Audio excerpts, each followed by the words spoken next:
কি অবস্থা সবার? আজকে আমাদের হচ্ছে ফিউচার কন্টিনিউয়াস টেন্সের ক্লাস। তো একটা কথা বলেছিলাম যে আমাদের প্রেজেন্ট টেন্স আর ফিউচার টেন্সের মধ্যে তেমন কোনো পার্থক্য নাই, মানে স্ট্রাকচারের ক্ষেত্রে শুধুমাত্র কি শ্যাল আর হচ্ছে উইল বসায় দিলেই হবে হচ্ছে আমাদের ফিউচার টেন্স আর কি, ফিউচারের সবগুলোতেই আর কি। তো আমি এখানে একটা জিনিস দেখতে পারি, সেটা হলো যে বিটা কেন দিলাম, যে এখানে শ্যাল ইজ উইল ইজ এইরকম তো হতে পারতো নাকি। তো একটা বিষয় হলো যেমন আয়ের সাথে অ্যাম হয়, হির সাথে ইজ হয়, ইউ এর সাথে আর হয়। তো এই অ্যাম ইজ আর এর আরেকটা নাম আছে, সেটা হচ্ছে কি বি ভার্ব। বি মানে কি হওয়া, বি ভার্ব মানে কি ভার্ব, হওয়া ভার্ব, মানে কোনো কিছু হওয়া বুঝাবে। তো এইখানে হচ্ছে ওরা করছে কি যে সবগুলা মানে অ্যাম ইজ আর ভেবে না দিয়ে মানে একবারে ওটাকে বি ভার্ব হিসেবে লিখে দিছে। এই হলো বিষয়। তো আজকে আমাদের হচ্ছে ফিউচার কন্টিনিউয়াস টেন্সের একদম ডিটেইলড ক্লাস। ডিটেইলড ক্লাস বলতে হচ্ছে আমরা যারা আগের ক্লাসগুলো করছি তারা জানে যে কেমনে কেমনে করতে হবে, আর যারা নতুন ক্লাসে তারা হচ্ছে আগের ক্লাসগুলো একটু দেখবেন যে খুব দ্রুতই শিখতে পারবেন। না মানে দ্রুত বলতে আমার কথা হচ্ছে যে মানে এইরকম যে 1-2 দিনে না, হ্যাঁ, একটা জিনিস শিখতে গেলে অনেক সময় লাগে। তো কোনো একটা বিষয় ভালো মতো শিখতে গেলে ওটাকে সময় দিতে হয়, এই আর কি, যে এটা ধীরে ধীরে ধীরে ধীরে একটা জিনিস অভ্যাস করে তুলতে হয় আর সেটাকে শিখতে হয়। আচ্ছা, বেশি কথা না বলে আমরা ক্লাসে চলে যাই। এখন হলো কোনো একটি কাজ ভবিষ্যতে চলতে থাকবে বলতে কি চলমান বুঝাবে। এটা কেমন কথা, যে যেমন আমি ভাত খেতে থাকবো, সেই কাজটা করতে থাকবে, এরকম আর কি চলমান। তো এটাতে কোনো সময়ের উল্লেখ থাকবে না, তাহলে এটা হবে কি ফিউচার কন্টিনিউয়াস টেন্স। তো এখন হচ্ছে আমাদের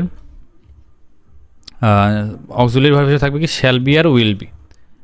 এই যে বললাম যে অ্যাম ইজ আরের বদলে এরা বি ভার্বটা ব্যবহার করছে।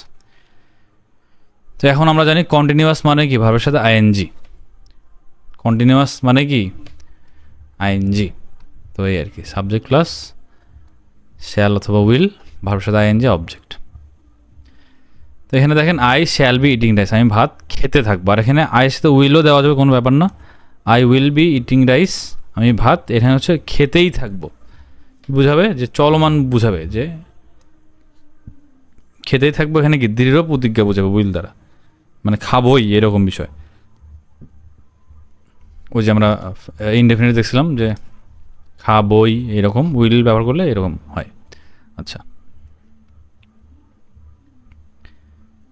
এখন হলো আই শ্যাল বি, আয়ের সাথে শ্যাল বি উইল বি দুটাই দেওয়া যাবে, তবে শ্যাল বি হচ্ছে স্বাভাবিক ক্ষেত্রে ব্যবহার করা হয়। আর এখানে আরেকটা জিনিস আপনার প্রশ্ন করতে পারেন যে তাহলে কি দে উইল বি ইটিং,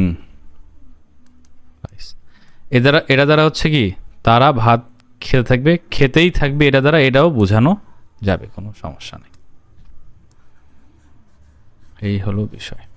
আচ্ছা, তাহলে আমরা কি করলাম, আই আর উই এর সাথে কি শ্যাল, আর you they he she it name এগুলোর সাথে হচ্ছে উইল, এই হলো বিষয়।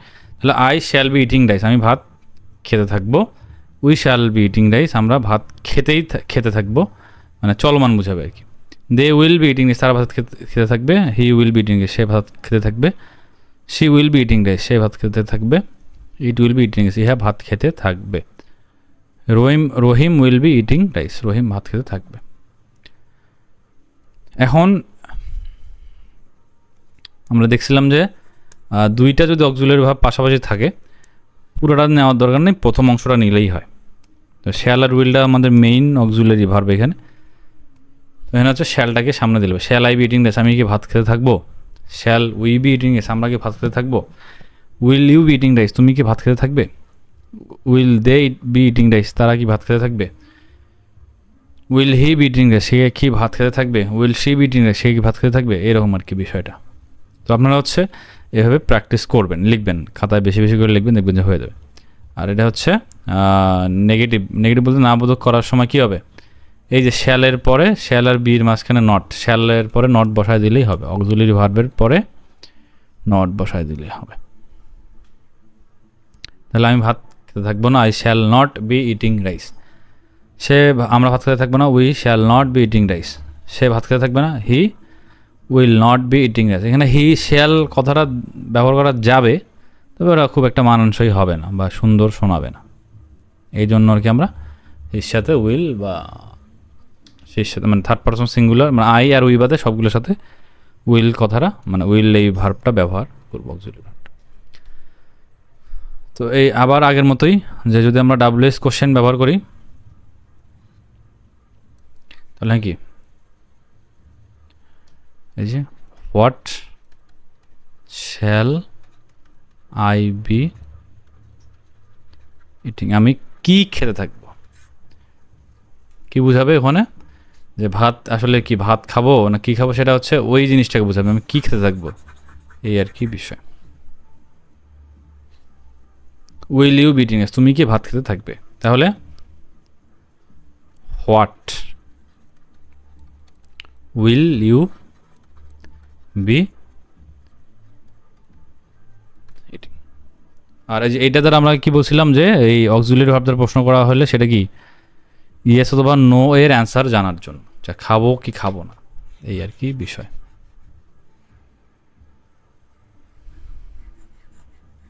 তাহলে আজকে ক্লাসটা এরকম থাকলো। আর আমাদের টেন্সের ক্লাস আর খুব বেশি নাই, আর কয়টা 2টা আছে। এটা হলে আমাদের আর 2টা ক্লাস হইলে আমাদের টেন্স কিন্তু শেষ হয়ে যাবে। তো যারা মোটামুটি শুরু থেকে ক্লাসগুলো করতেছেন আশা করি পারবেন। আর যারা এই ক্লাসটা প্রথম দেখতেছেন তাদেরকে আমি বলবো যে হচ্ছে আপনারা আগের ক্লাসগুলো একটু করে আসেন, তাহলে আপনাদের জন্য সুবিধা হবে।